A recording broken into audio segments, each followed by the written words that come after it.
தென்காசி காசி விஸ்வநாதர் கோவிலில் கும்பாபிஷேகம் நடைபெற்றது. தென்காசி காசி விஸ்வநாதர் கோவிலில் நடந்த மகா கும்பாபிஷேகத்தில் லட்சக்கணக்கான பக்தர்கள் கலந்து கொண்டனர். தென்காசி உலகம்பாள் சமேத காசி விஸ்வநாதர் கோவிலில் சுமார் 19 ஆண்டுகளுக்கு பின் கும்பாபிஷேகம் நடைபெற்றது. கும்பாபிஷேக பூர்வாங்க பூஜைகள் 3ஆம் தேதி துவங்கின. 4ஆம் தேதி யாகசாலை பூஜை நடைபெற்றது. 5ஆம் தேதி 2ஆம் 3ஆம் கால யாகசாலை பூஜைகள் உள்ளிட்டவை நடைபெற்றன. 6ஆம் தேதி விக்னேஸ்வர பூஜை, 4ஆம் கால யாகசாலை பூஜை, 5ஆம் கால யாகசால பூஜை உள்ளிட்டவை நடைபெற்றது. கும்பாபிஷேக நாளில் காலை 3 மணிக்கு விக்னேஸ்வர பூஜை, புண்ணியாக வாசனம், 6ஆம் காலயாக பூஜை நடைபெற்றன. 5 மணிக்கு மேல் விநாயகர் முதலான பரிவார மூர்த்திகளுக்கு மகா கும்பாபிஷேகம் நடைபெற்றது. உலகம்பாள், உடனுரை காசி விஸ்வநாத சுவாமி, ராஜகோபுரங்கள், விமான கோபுரங்கள், மூலஸ்தான பிரதான மூர்த்திகளுக்கு கும்பாபிஷேகம் நடைபெற்றது. தொடர்ந்து மகா அபிஷேகம், தீபாராதனை, பிரசாதம் வழங்கப்பட்டது. கும்பாபிஷேகத்தை தூத்துக்குடி அலால சுந்தர வேத சிவகம வித்யாலய முதல்வர் செல்வம் பட்டர் என்ற கல்யாண சுந்தர சிவாச்சாரியார் தலைமையில் காசி விஸ்வநாதர் கோவிலில் தலைமை அர்ச்சகர் செந்தில் ஆறுமுகம் பட்டர் மற்றும் சிவாச்சாரியார்கள் நடத்தினர். இரவு 7 மணிக்கு சுவாமி அம்பாள் திருக்கல்யாணம் பஞ்சமூர்த்திகள் வீதியுலா நடைபெற்றது. கும்பாபிஷேகத்தில் லட்சக்கணக்கான பக்தர்கள் கலந்து கொண்டார்கள்.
என்று நாம் சொல்லக்கூடிய காசிக்கு வாழ்க்கையில் ஒரு முறையாவது சென்று காசி விஸ்வநாத பெருமாளை சேவித்து அவருடைய தரிசனத்தை பெற்றுவிட வேண்டும் என்று எல்லோருக்கும் எப்படி ஒரு ஆசை ஏற்பட்டிருக்குமோ அதே போல மிக அழகான அற்புதமான காசி விஸ்வநாத சுவாமியை தரிசிக்கக்கூடிய ஆசை பராக்கிரம பாண்டியனுக்கு ஏற்பட்டது. பராக்கிரம பாண்டியன் ஆட்சி செய்து கொண்டிருந்த போது தான் அன்றாடம் காசி விஸ்வநாதரை நினைத்து, காசி விஸ்வநாத பெருமானே உங்களை நான் தரிசிக்க வேண்டும் என்று சிவபெருமானிடத்திலே முறையிட்டார். அப்படி சிவபெருமானிடத்திலே முறையிட்டதை முருகப்பெருமான் அறிந்து ககன குளிகை என்று சொல்லக்கூடிய ஒரு அற்புதமான அருள் சக்தியை அவருக்கு கொடுத்து அருளினார். அந்த ககன குளிகையை வாயிலே வைத்துக் கொண்டால் பராக்கிரம பாண்டியன் அனிமா, மகிமா, லகிமா, கரிமா என்று சொல்லக்கூடிய அஷ்டமா சித்திகளையும் உங்களுக்கு கைவர பெறும். நீங்கள் எங்கே செல்ல நினைக்கிறீர்களோ அங்கே நீங்கள் ககன மார்க்கமாக, வான் மார்க்கமாக சென்று மிக சிறப்பாக அந்த இடத்தை அடைந்து விட முடியும் என்று முருகப்பெருமான் அவருக்கு அளித்தார். அந்த ககன குளிகையை தன்னுடைய வாயிலே வைத்துக் கொண்டு பராக்கிரம பாண்டியன் அன்றாடம் காசிக்கு சென்று காசி விஸ்வநாத பெருமாளை வழிபாடு செய்து வந்தார்.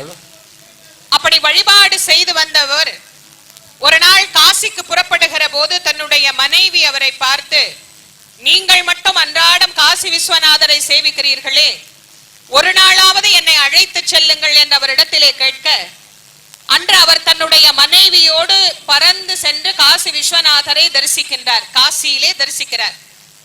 காசியிலே தரிசனம் செய்த பிறகு அங்கே இருந்து புறப்பட்டு நாம் நம்முடைய இடத்திற்கு திரும்பலாம் என்று அவர் புறப்படுகிற போது அவருக்கு ஒரு சிவலிங்கம் கிடைக்கிறது. அந்த சிவலிங்கத்தை கையிலே எடுத்துக்கொண்டு நாம் கொண்டு போய் நம்முடைய ஊரிலே வைத்து சிவபெருமானை வழிபாடு செய்யலாம் என்கின்ற எண்ணத்தோடு தன் மனைவியுடன் பறந்து வந்து கொண்டிருக்கிறார். நீண்ட நேரம் பறந்து வருவதனால் மனைவி களைப்பாகி சற்று நேரம் ஓய்வெடுக்கலாம் என்று சொல்லி ஒரு அழகான பூஞ்சோலையிலே இருவரும் இறங்கி விடுகின்றனர்.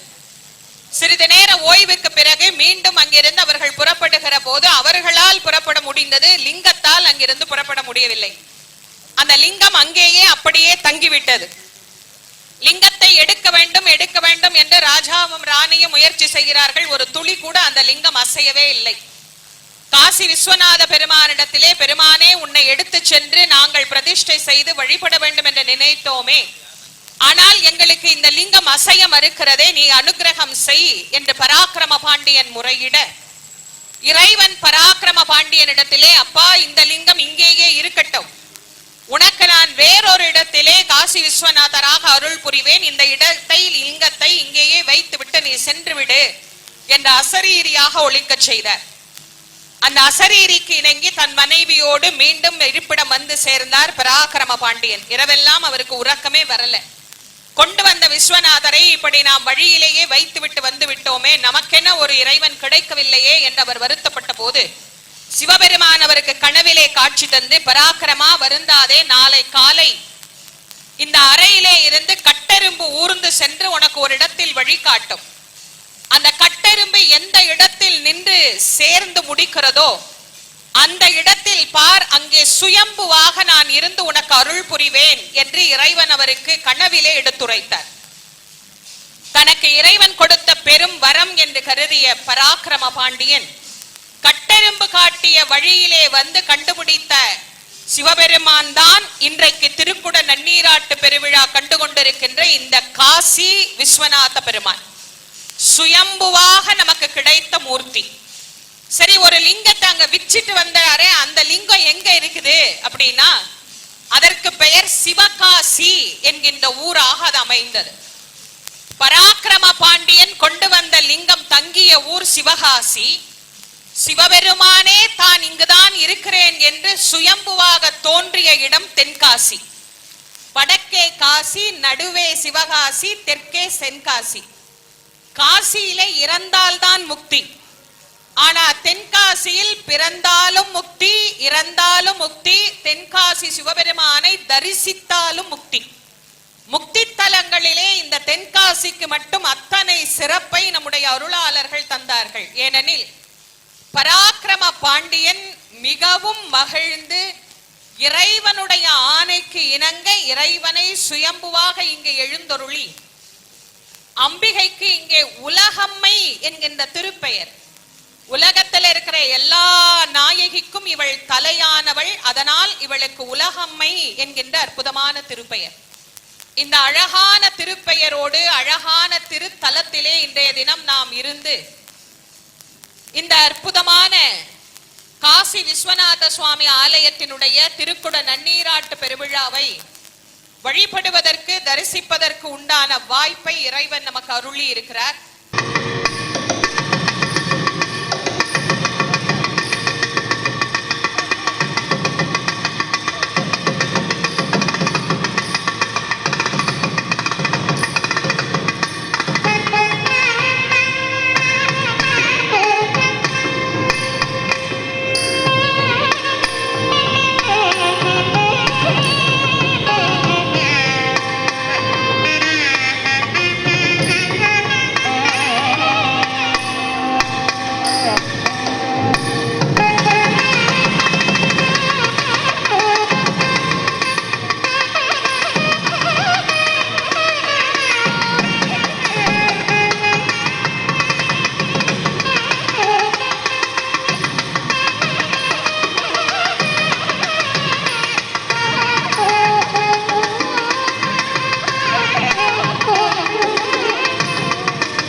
பனிரெண்டு ஆண்டுகளுக்கு ஒரு முறை நிகழ்வது குடமுழுக்கு. குரு பகவான் ஒரு ராசியிலே இருந்து இன்னொரு ராசிக்கு செல்வதற்கு ஓராண்டு ஆகிறது. ஒரு ராசி மண்டலத்தை கடப்பதற்கு 12 ஆண்டுகள் ஆகின்றன. அப்படி ஒரு ராசி மண்டலத்தை கடக்கக்கூடிய காலம்தான் 12 ஆண்டுகளுக்கு ஒரு முறை குடமுழுக்கு.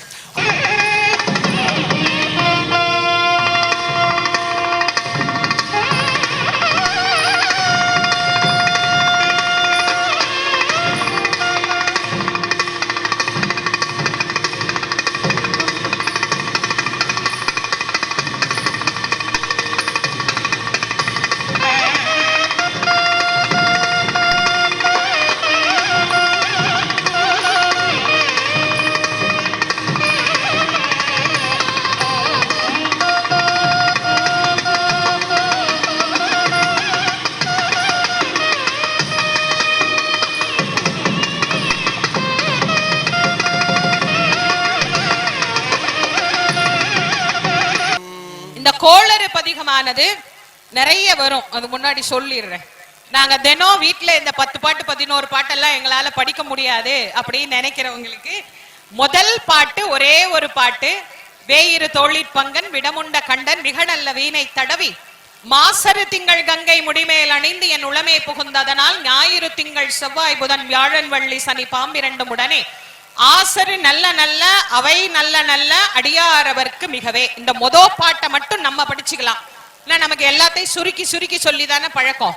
இந்த மாதிரி ஏதாவது ஒரு நல்ல நாள்ல முழுசா படிக்க முடியலனா கூட படிக்கிறவங்க சொல்றத காதால கேட்டோம்னாலே நமக்கு அந்த புண்ணியம் கிடைக்கும்.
शिखाजै नमः ॐ नेत्रेभ्यो नमः अस्त्राय नमः मूलेन एकत्वं विभाव्य हस्तरेण संरक्ष्य कवचेनावकुण्ठमूलेन मुद्रां प्रदर्श्य महामुद्रया भरमीकृत्य नमो पादयोः सधान्तेन मुखेषा च स्वाहान्तेन शिरसि अर्घ्यं दद्मः मूलेन पुष्पदूर्वाक्षतानि च स्वाहान्तेन मनः धूपदीपौ च दद्मः गोपीनमेकलोपवीतकुण्डलाद्याभरणानि चित्रवस्त्राणि मनसा बद्धानि वेद्य पवित्रजेनाभ्यर्च्य माध्वत्वाय नमः तत्त्वाय नमः ईशानमूर्धाय नमः तत्पुरहोत्राय नमः घोरहृदयाय नमः कामदेव्याय नमः जातमूर्तये नमः महाहृदयाय नमः शिरसे नमः शिखायै नमः कवचाय नमः नेत्रेभ्यो नमः सहस्राय नमः पीठे पटशक्त्यासनाय नमः बृहत्यमूर्तये नमः अवाह्यर्घ्यं दत्त्वा भोगाङ्गं प्रार्थ्य प्रथमावरणे ओम् ईशानमूर्धादिभ्यो नमः तद्वितीयावरणे ओं महामनन्दादिभ्यो नमः आवरणे ओम्हानन्द्यादिभ्यो नमः आवरणे ओं महान्द्रादिभ्यो नमः ओं वज्रादिभ्यो नमः दान शृण्वन्नोदिभिः ॐ श्री महागणपतये नमः प्रातरग्निं प्रातरिन्द्रगुं हवामहे प्रातर्मित्रावरुणा प्रातरश्विना प्रातर्भगं भूषणं ब्रह्मणस्पतिं प्रातसोममुदरुद्रगुं हुवेम प्रातर्जितं भगमुग्रगुं हवेम पुत्रमधिदेव्यो विधर्ता आर्द्रश्चिद्यं मन्यमानस्थुरश्चित् राजा च आग्ने भागिनगुं सन्तमथा भागञ्चिकीर्षति अभागमग्ने तं गुरु मामग्ने भागिनं गुरु पारे अस्मन्निधे हितं नमस्ते अस्तवन् विश्वेश्वराय महादेवाय त्र्यम्बकाय त्रिपुरान्तकाय त्रिकालाग्निकालाय कालाग्निरुद्राय नीलकण्ठाय मृत्युन् सर्वेश्वराय सदाशिवाय श्रीमन्महादेवाय नमः सेनान्ये दिशाञ्जपदगे नमो नमः वृक्षेभ्यो हरिकेशेभ्यः पशूनां पतये नमो नमः सस्मिञ्जरागद्विषीमते पथीनां पतये नमो नमो बभ्रुषाय व्याधिने नाना पतये नमो नमो हरिकेशागोपवीतिने पुष्टानां पतये नमो नमो भवस्य एत्यै जगदां पदगे नमो नमो रुद्रागाददाविने क्षेत्राणां पदगे नमो नमः सूतागाहन्त्यागवनानां पदगे नमो नमो रोहितागस्थपदगे वृक्षाणां पदगे नमो नमो मन्त्रिणे वाणिजाय गक्षाणां पदगे नमो नमो भुवन्तगे वारिवस्कृतागमेभ्यो व्रातपतिभ्यश्च वो नमो नमो गणेभ्यो गणपतिभ्यश्च वो नमो नमो विरूपेभ्यो विश्वरूपेभ्यश्च वो नमो नमो महद्भ्यः क्षुल्लकेभ्यश्च वो नमो नमो रथिभ्यो रथेभ्यश्च वो नमो नमो रथेभ्यो रथपतिभ्यश्च वो नमो नमः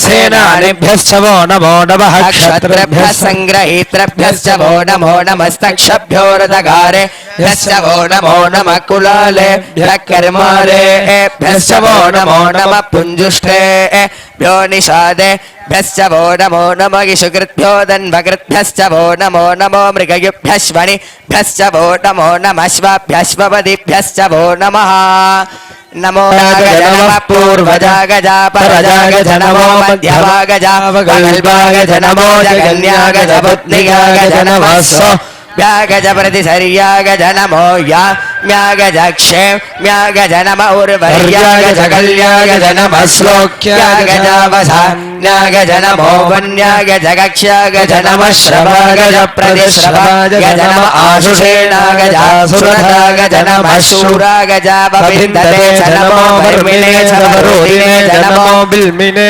जगवजिने जनमः श्रुताय च श्रुतसे नाय च नमो नन्यागजनमो दृष्णवे च प्रमर्शागजनमो दूतागज प्रहितागजनमो निषङ्गिने चे शुधिमते जनमस्ति नेजवे चायुधिने च नमः स्वायुधाग्यागज सरस्याय जनमो नाध्यागजमैषन्दाय जनमको त्यागजावट्याय जनमो वर्षाय जनमो ध्यागजविद्युत्याय जनमे ध्याय जात्याय जनमो वात्यागज रेश्मियाय जनमो वास्तव्यागज वास्तुपागज नमः सोमाय च रुद्राय च नमस्ताम्राय च अरुणाय च नमः शङ्खाय च पशुपतये च नमः उग्राय च भीमाय च नमो अग्रे वधाय च दूरे वधाय च नमो अन्ध्रे च हनीयसे च नमो वृक्षेभ्यो हैकेशेभ्यो नमः साराय नमः शम्भवे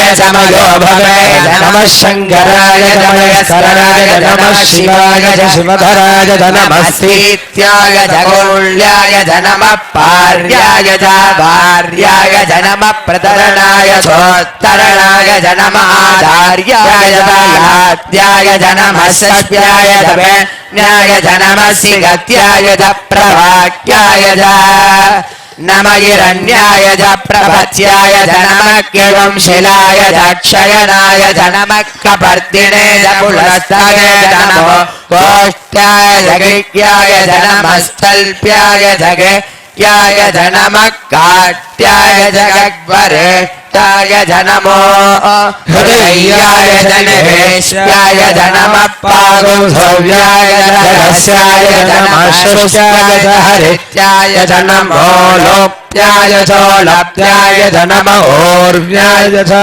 सौम्याय